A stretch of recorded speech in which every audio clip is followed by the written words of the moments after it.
Bonjour et bienvenue dans cette édition du 13h. À la une, ce mardi, la disparition d'un immense nom de la littérature française. Jean d'Ormesson nous a quittés, il avait 92 ans. Écrivain, académicien, dans son dernier livre paru l'an dernier, il écrivait que cette vie fut belle.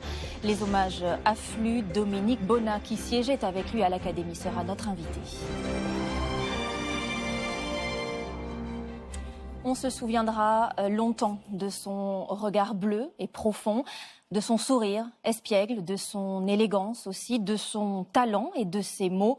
L'écrivain et académicien Jean d'Ormesson, que l'on avait fini par croire immortel, nous a quittés. Il s'est éteint la nuit dernière d'une crise cardiaque chez lui en banlieue parisienne. Il avait 92 ans. Jean d'Ormesson, c'était un monument de la littérature et aussi un personnage très populaire. Sa carrière nous est résumée par Nicolas Lemarinier et Marie-Hélène Bonneau.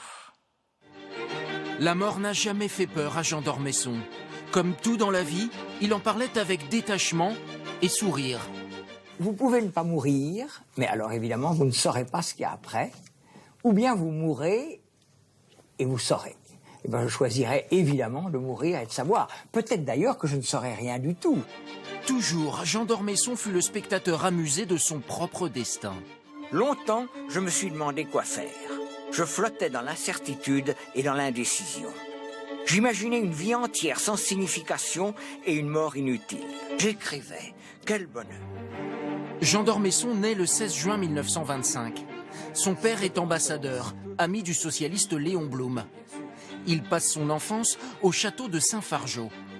Entré à 19 ans à l'école normale supérieure, agrégé de philosophie, Jean d'Ormesson sera le plus jeune immortel. Il est élu à l'Académie française en 1973 à 48 ans. C'est lui, en 1981, qui accueille sous la coupole la première femme, Marguerite Yourcenar. Et en 2010, il rend hommage à Simone Veil. Une large majorité voue une sorte de culte à l'icône que vous êtes devenu. Ce que vous êtes d'abord, c'est courageuse. Et les Français aiment le courage. Comme l'immense majorité des Français, nous vous aimons, madame. En 1970, il devient directeur du Figaro. Le journal incarne ses idées. Libéralisme, objectivité, sens de l'État. Un tome. D'aucuns disent alors qu'il se disperse. D'autant comme directeur du Figaro, vous n'avez pas été extraordinaire. Hein. Vous avez été meilleur. Ça, il dit ça parce que je l'ai mis à la porte. Oh non, pas mis à la porte. Regardez-moi ça. Oh, je suis parti. Oh, le faucheton. Oui, mais moi, je ne suis pas musicien. Allez-y, allez-y. Ils vont vous accompagner. Facétieux, toujours à l'aise sur les plateaux de télévision, l'homme médiatique éclipserait presque l'écrivain. Jean d'Ormesson, c'est pourtant 60 ans de littérature, une cinquantaine de livres. Encore bravo. Le succès public viendra en 1975 avec Au plaisir de Dieu, adapté à la télévision. En 2015, son rêve se réalise, il est publié de son vivant dans la collection prestigieuse de la Pléiade. Ses sujets de prédilection, l'amour, le temps qui passe et Dieu. Qu'il existe ou qu'il n'existe pas. Et ce qui compte, c'est l'éternité, ce temps éternel que nous allons passer quand nous serons morts. Jean d'Ormesson se lancera tardivement dans le cinéma. En 2012, il incarne un président de la République dans Les Saveurs du Palais avec Catherine Fro. Si vous me faites une cuisine comme celle de ma grand-mère, je serai tout à fait heureux. Je suis devenu comédien par indulgence, disait-il. Les premiers essais, j'ai dit après coup à Christian Vincent, qui était le metteur en scène, je lui ai dit, je n'étais pas fameux, n'est-ce pas? Il m'a dit, c'est pas que vous n'étiez pas fameux, vous étiez exécrable. Dans ses romans comme dans la vie, Jean d'Ormesson savait toujours trouver les mots justes pour se définir. Il y a quelque chose que je crains par-dessus tout, c'est le pompeux. Vous savez pourquoi les anges sont si importants? C'est parce qu'ils se prennent à la légère. Je crois que c'est toujours bien de se prendre à la légère. Il n'aimait pas le pouvoir, se disait solitaire, passant jusqu'à 8 heures par jour à écrire. Jean d'Ormesson restera un homme qui a éclairé son siècle. Jean d'Ormesson qui s'est éteint à l'âge de 92 ans, au-delà de tout ce qui vient d'être dit. Il était aussi un peu ce professeur de lettres idéal que bon nombre de Français auraient aimé avoir. Depuis l'annonce de son décès, les hommages affluent. Son talent, son esprit sont salués. Jean-Baptiste Marteau. Jean d'Ormesson ne laissait personne indifférent. Il fascinait. Le président de la République salue. Le meilleur de l'esprit français, un mélange unique d'intelligence, d'élégance et de malice. Un prince des lettres, sachant ne jamais se prendre au sérieux. L'homme de lettres, l'intellectuel, ceux qui l'ont rencontré saluent ce caractère si particulier. Jean d'Ormesson, c'était un personnage solaire. Il fallait voir arriver dans une pièce avec son petit sourire, coquin, l'œil qui frise. Un déjeuner ou un dîner avec Jean d'Ormesson, c'était juste le bonheur. De Valéry Giscard d'Estaing, qu'il a connu au collège en Auvergne avant de le côtoyer à l'Académie française, en passant par Jacques Chirac ou Nicolas Sarkozy, Jean d'Ormesson a fréquenté tous les présidents de la République. Il fut même en 2014 décoré de la Grand Croix de la Légion d'honneur par François Hollande. L'ancien chef de l'État lui rend hommage. Il vivait la politique avec gourmandise. Homme de droite, il cherchait à séduire la gauche par sa culture, son esprit et sa subtilité. Il voulait être aimé et il y parvenait. Mais si c'était lui que les hommes politiques, en particulier les présidents d'ailleurs, voulaient côtoyer, c'est parce que sa conversation était éblouissante et revigorante. Vous savez, on peut être un très grand écrivain et un très mauvais causeur, un très mauvais interlocuteur. Il y a énormément d'exemples. Mais lui, c'était l'inverse. Mais c'est avec François Mitterrand que sa relation fut la plus intime, un adversaire, devenu un ami. Bon, il a été parfois très dur avec la gauche et avec François Mitterrand, mais en même temps, ils ont trouvé l'un et l'autre, François Mitterrand et Jean d'Ormesson, les chemins de la rencontre. Comme vous le savez, le dernier petit déjeuner que François Mitterrand a pris à l'Élysée avant de quitter le pouvoir, il l'a partagé avec Jean d'Ormesson. Jean d'Ormesson, une figure française, croquée par de nombreux humoristes. Il m'avait dit quelque chose qui m'avait beaucoup fait rire. Il m'avait dit, puis je crois qu'il aimerait qu'on parle de lui de façon assez légère. Il m'avait dit, je t'ai écouté à la radio. Je me suis dit, ce Gérard exagère. Eh bien, je me suis rendu compte que c'était moi qui parlais. Il avait beaucoup de recul par rapport, et beaucoup d'humour par rapport à lui, Jean. Sa bienveillance, mais aussi sa jeunesse d'esprit. Ce matin, toutes les générations rendent hommage à Jean d'Ormesson. Oui, voilà pour les hommages des personnalités au décès de Jean d'Ormesson, qui était aussi très populaire, aimé du grand public. Ce matin, voyez les réactions d'anonymes que nous avons pu recueillir. Il était beau, il avait une très belle voix, il était très cultivé, il avait toutes les qualités, cet homme-là. Maintenant, il a été édité en Pléiade, donc forcément, il aura une postérité littéraire. Et puis, oui, c'est vrai que c'était une figure d'homme de lettres telle qu'on l'imaginait. En fait, c'est vraiment la figure représentative de l'homme de lettres français, aristocrate, qui s'inscrit dans la grande tradition de la littérature française. Donc, oui, je pense qu'il laissera un souvenir, sans doute. Il avait un regard extraordinaire. Il avait un sourire toujours doux, agréable. Et puis, ses livres étaient formidables. Je crois que je les ai tous lus. Et donc, il va nous manquer. Il va nous manquer énormément. Alors, ça me touche parce que c'est une représentation d'une élégance française qui disparaît. Voilà. Mais je l'aime bien aussi en tant qu'écrivain. Jean d'Ormesson qui va nous manquer. Bonjour Dominique Bonnat. Comme lui, vous êtes écrivaine, membre de l'Académie française. Vous l'avez beaucoup côtoyé au sein de l'institution. Quel souvenir allez-vous garder de lui? Je garde de lui le regard bleu, le sourire et la sensation chaque fois qu'il entrait dans ce bureau de l'Académie française d'un rayon de soleil. Jean d'Ormesson, c'est la vie, c'est la chaleur humaine. En même temps, toutes sortes d'images me reviennent et l'une d'entre elles, c'est en Corse, dans une jolie maison au bord de la mer. Un soir, il y avait là réuni sa famille, des amis, et Jean d'Ormesson, tout à coup, a récité des poèmes. Il a récité par cœur des poèmes, il en connaissait tellement.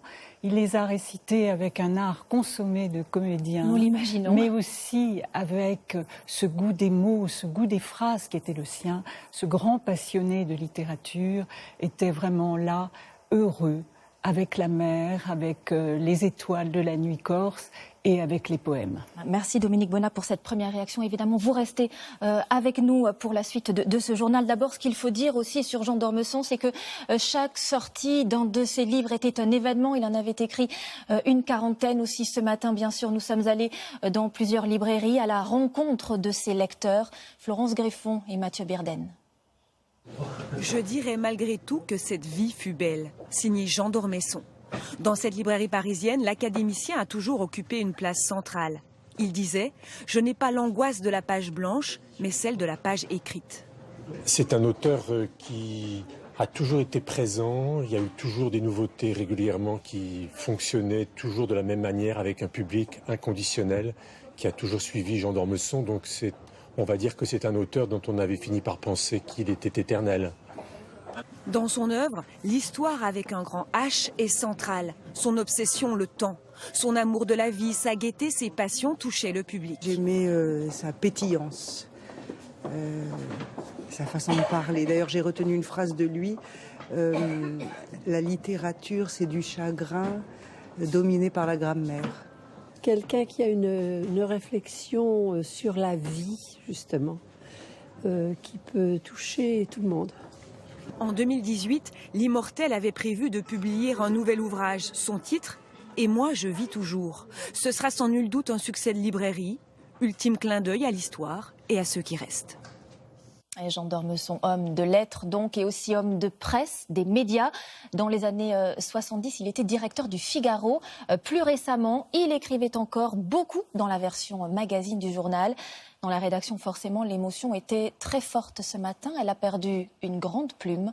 Stéphanie Pérez, Arnaud Comte et Jean-Marie Lecartier. Aujourd'hui, plus que jamais, son ombre plane dans les bureaux du Figaro. Jean d'Ormesson en a été le directeur dans les années 70.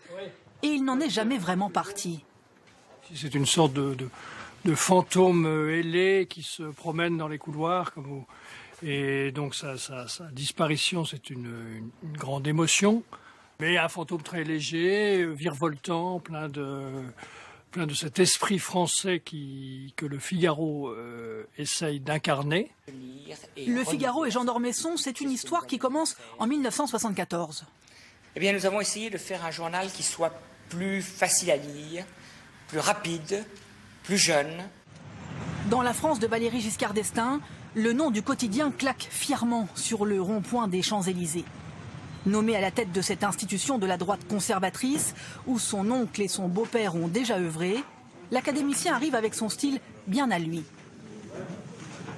Je suis un dilettante qui va essayer de devenir professionnel. Il quitte son poste au bout de 3 ans, mais reste l'une des signatures du journal. Avec sa plume acérée et virevoltante, sa courtoisie légendaire et cet amour intact des mots et de l'information. En juin dernier, il était revenu faire un tour dans cette rédaction si particulière. Et donc il était allé ensuite dans la newsroom avec tous les jeunes qui étaient allés tous le voir, faire des selfies avec lui. Donc tout le monde faisait des selfies avec Jean d'O. Jean, il a été directeur du Figaro, pas très longtemps. Il était directeur du Figaro entre, je ne vais pas me tromper, mais 74-77, je crois, 3 ans. Mais ce qui est incroyable, c'est qu'il a laissé l'image, il reste pour tout le monde, et sans doute un peu pour lui, pour toujours le directeur du Figaro. La nouvelle génération du journal a pris le relais. C'est elle qui prépare l'hommage à celui qui avait qualifié le Figaro de plus beau des jouets. Dominique Bonnat, je me tourne à nouveau vers vous. Dans une chronique littéraire un jour, vous avez écrit que lire chaque soir une page de Jean d'Ormesson, dans ces temps de crise, c'est le seul remède. Les médecins devraient le prescrire aux Français qui n'ont plus le moral. Il avait ce talent-là de nous rendre le sourire ? Oui, c'est un talent complètement exceptionnel, c'est vrai, et rare. En fait, je crois que c'est ça l'héritage de Jean d'Ormesson, savoir apporter dans un monde souvent si triste, si dramatique, un sourire, une capacité à aimer la vie sans cesse. Et c'est vrai qu'on pourrait le prescrire, en effet, en cas de tristesse, jour de tristesse, lire du Jean d'Ormesson. Il ne faut pas oublier qu'il y a des pages merveilleuses de Jean d'Ormesson, que ces livres sont là, justement, pour aller vers lui, pour retrouver cet écrivain vraiment original, individuel, inimitable. Vous nous dites qu'il aimait la vie, il aimait aussi beaucoup les femmes. C'est lui qui a fait entrer la première à l'Académie française, Marguerite Yourcenar. Vous êtes, vous, la 8e à l'Académie. C'est lui aussi qui a tenu à prononcer le discours d'accueil de Simone Veil. À sa manière, il était féministe. Certainement. Oui, il s'est battu courageusement. D'ailleurs, le combat a été très difficile pour Marguerite Yourcenar et il s'est vraiment battu pour qu'elle puisse entrer à l'Académie, donc pour ouvrir la porte aux autres femmes. Ce matin, d'ailleurs, j'étais partagée entre l'émotion, une très très grande émotion, mais aussi un autre sentiment qui est un sentiment de gratitude. En fait, Jean d'Ormesson, à titre tout à fait personnel, je lui dois beaucoup parce qu'il a été une sorte de bon ange qui m'a toujours... il a suivi mes livres depuis le premier et il a veillé finalement sur moi, mais comme sur beaucoup d'autres jeunes auteurs qui arrivaient. Était un homme généreux en même temps que courageux. J'aimerais que l'on écoute ensemble un extrait d'un passage de Jean d'Ormesson dans une émission. C'était Le Divan avec Marc-Olivier Fogiel. Il parlait alors de la mort. On sait qu'il n'en avait pas peur. On l'écoute. Vous savez, ça ne doit pas être amusant de mourir. C'est pas gai. Mais qu'est-ce que vous laissez la loi? Nous sommes tous des morts en sursis. Quand vous naissez, vous commencez à mourir. Et donc, je l'accepte volontiers. Si je m'interroge sur quelque chose, c'est évidemment, et c'est probablement une faiblesse aussi, c'est sur la postérité. Qu'est-ce que cela vous inspire, ces mots? C'est une grande sagesse, en fait. Il a écrit un livre qui s'appelle « Au revoir et merci ». Eh bien, je crois qu'aujourd'hui, j'aimerais lui dire merci. Et je crois qu'il y a beaucoup de Français et de Françaises qui aussi lui disent au revoir et merci. Eh bien, merci Dominique Bonnat. C'est sur ces mots que nous allons refermer cette longue page que nous avons bien évidemment consacrée à l'annonce donc de la disparition de Jean d'Ormesson. Il s'est éteint la nuit dernière chez lui dans son domicile parisien. Tout de suite, la météo de Valérie Maurice, puis les après-midi de France 2. À 20h, vous retrouverez Anne-Sophie Lapix qui reviendra bien sûr largement sur la disparition la nuit dernière de l'écrivain et académicien Jean d'Ormesson. On se quitte avec ces photos de lui, son sourire, son regard. Bon après-midi et à demain.